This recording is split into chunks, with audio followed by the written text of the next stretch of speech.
In this video, I'm going to show you how I take one supermarket basil plant and split it into several new basil plants. Here it is, still in its little plastic sleeve, just as I bought it. It already looks great, fresh, green, beautiful, and honestly, really tasty. So, what do I need for this? I've got a few empty pots, a pair of scissors, and of course some potting soil.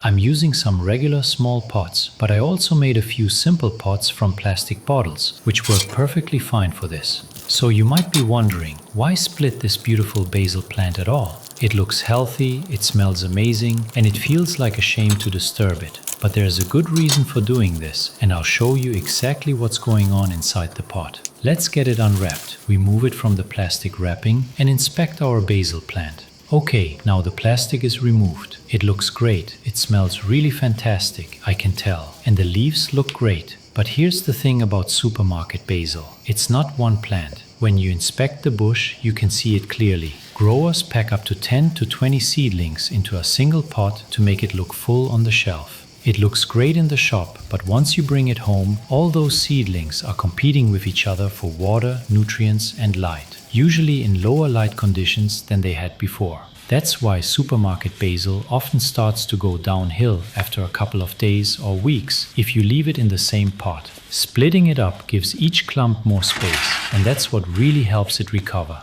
Let's get it out of this pot. I'm easing it out gently rather than pulling on the stems. I want the roots coming with it. So basically, squeezing the pot does the trick. Here it goes very easy. And look at that. That's not one root system, that's a solid mat. All those seedlings packed in together means the roots have basically knitted themselves into one tangled block, with barely any air getting in. Let's check the roots, because this is the part you really want to look at before going any further. Healthy roots are pale, almost white. If yours are dark or slimy, that's overwatering and rot talking. Still worth splitting, but don't expect every piece to make it. Now comes the fun part. Splitting the plant isn't complicated. I'm using my fingers rather than a knife because I want to gently tease the roots apart and feel where the clumps naturally want to separate. You will tear some roots doing this, and that's completely normal. It won't kill the plant.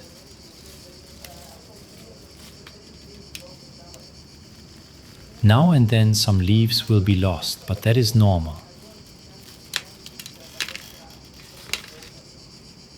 Also try to untangle the stems really gently so that they don't break in the process.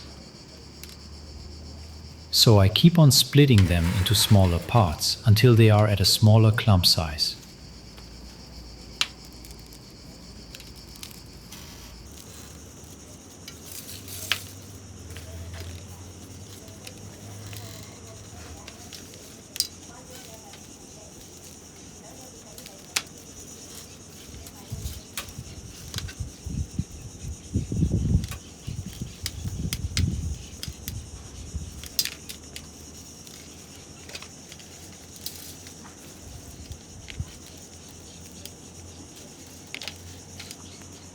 I've now split the basil into 8 smaller clumps, and each one is ready to become its own plant. Before I pot them up though, I'm going to shorten some of the taller stems so they don't flop over as soon as they go into their new pots.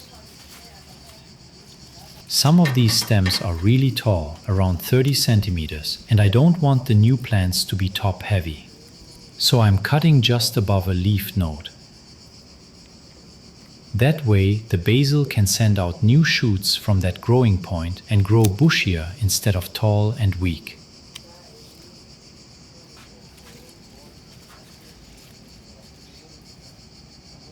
And the nice thing is, these cuttings don't have to go to waste. You can also root healthy basil cuttings in water and start even more plants that way. I've made a separate video about that because I love watching the roots grow. It's nature at work and it never gets old. I'll link that video in the description too. That's the splitting done and the clumps are ready for potting. I just want to make sure every pot has enough drainage holes because basil likes moist soil. but it really doesn't like sitting in water. If the roots stay too wet, they can rot quickly. So for the plastic bottle pots, I'm making extra holes as well. So this is the main reason I'm doing all this. Supermarket basil is usually a lot of stressed seedlings crammed into one small pot with very little compost. Once you get it home, the roots quickly run out of space, the compost dries out fast, and the plants start competing for nutrients. By splitting them, you're giving each clump the room it needs to grow properly. Let's think about what this means in practice. In practice, that means the roots get fresh space to spread out. The plants get new compost, and they don't dry out as quickly on a warm day. They also get a fresh supply of nutrients, so they can keep growing instead of struggling in that crowded supermarket pot. So let's continue potting them. Each clump gets its own small pot with fresh compost.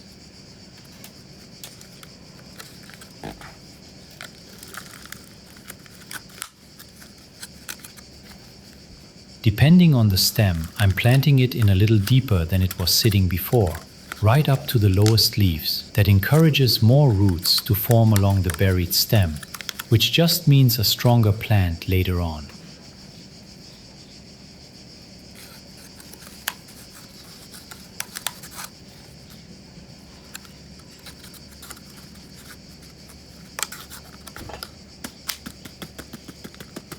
Rinse and repeat, in my case 8 times.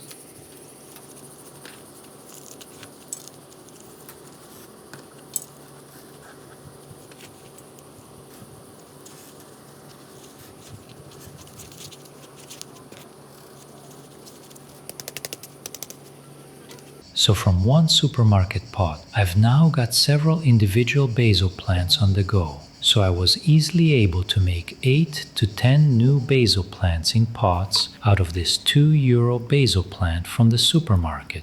Now don't forget to water them deeply so the roots don't dry out. For the first few days, keep the soil nicely moist while the plants settle into their new pots.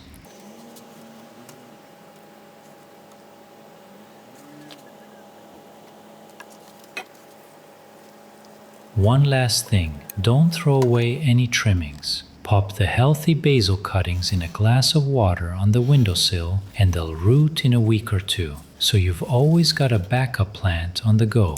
I will put the link to rooting cuttings below, as well as the article on our website about splitting supermarket basil into smaller plants. In case you want the full written steps, all on our website, they're linked below. Thank you for watching. Give this video a like, share your thoughts in the comments, subscribe, and I'll see you in the next one.